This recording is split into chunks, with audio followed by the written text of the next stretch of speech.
Hello दोस्तों, कैसे हो आप सब लोग। आई होप सब लोग बढ़िया होंगे और सबकी तैयारी भी अच्छे से चल रही होगी। आज के इस वीडियो में मैं बात करने वाला हूँ एसएससी सीएचएसएल की। कुछ दिन पहले ही हमारा सीजीएल टीयर 2 का जो एग्ज़ाम था वो हो चुका है और अब 9 तारीख से सीएचएसएल के जो टीयर 1 के जो एग्ज़ाम हैं वो शुरू हो गए हैं। आज दूसरा दिन था एग्ज़ाम का। और इसकी अगर बात करें, एक बार एग्ज़ाम जो पैटर्न होता है वो सेम ही है। अब एसएससी सीजीएल और सीएचएसएल दोनों का जो एग्ज़ाम पैटर्न है वो सेम है। और इसका भी जो टीयर 1 है वो सिर्फ क्वालिफाइंग है और इसके मार्क्स हमारे फाइनल मेरिट लिस्ट पे नहीं जुड़ेंगे। और जो एग्ज़ाम में जो डिफ़िकल्टी लेवल है वो थोड़ा सा अलग है। अगर आप चाहे कह सकते हैं कि मतलब थोड़ा डिफरेंट हो सकता है, बट अभी जो 2 दिन के जो एग्ज़ाम के रिव्यूज़ आ रहे हैं उनके हिसाब से मतलब ऐसा माना जा रहा है कि जो एग्ज़ाम लेवल है वो सेम ही है सीजीएल की तरह ही। और जो इसका जो कट ऑफ रहता है पिछले कुछ सालों में अगर वो देखें तो ये देखिए 141 इससे मतलब लास्ट ईयर 141 गई थी। और उससे पहले 159 गई थी और 135, फिर 143, 127 और 119 2015-16 वाले में। तो मेरा ही मानना है कि मेरे को ऐसा लग रहा है, मुझे ऐसा लग रहा है कि जो इस बार जो कट ऑफ जाएगी वो भी मतलब 200 140 से 150 के बीच में ही रहेगी। और ऊपर से ये हो सकता है इससे भी कम रहे, बट 140 से 150 के बीच में मैं मान के चल रहा हूँ।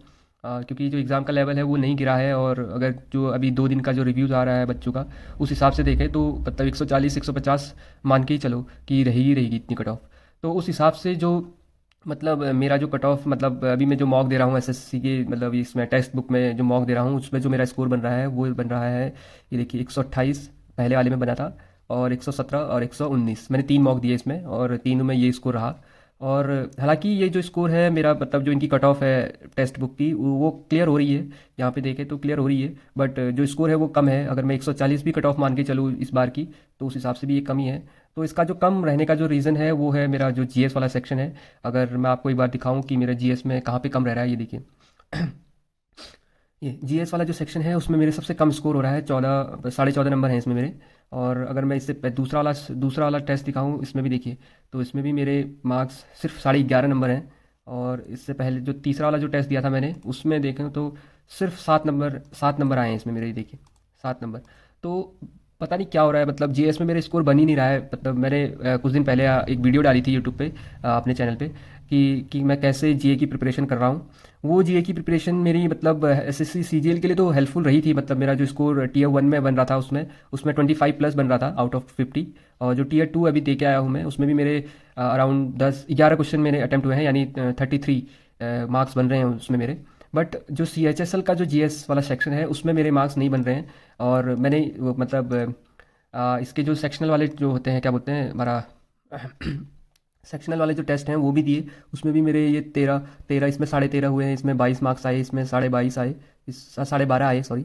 और इसमें 14.5, इसमें 12.5 और 19.5। तो जो मेरे मार्क्स बन रहे हैं मतलब इसके जो सेक्शन वाइज भी देखूँ तो जो इस सेक्शन में मेरे जो मार्क्स बन रहे हैं वो मतलब 12 से 15, 12 से 20 के बीच में बन रहे हैं।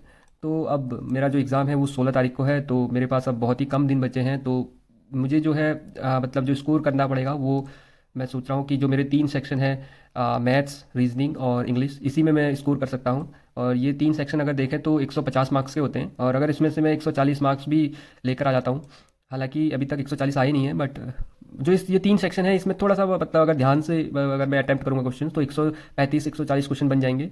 और 10 या 15 नंबर भी मेरे जीके या जीएस वाले सेक्शन से आते हैं तो 150 मेरे बन जाएंगे, जो कि एक सेफ साइड रहेगी मेरे जो टीयर 1 को क्लियर करने के लिए।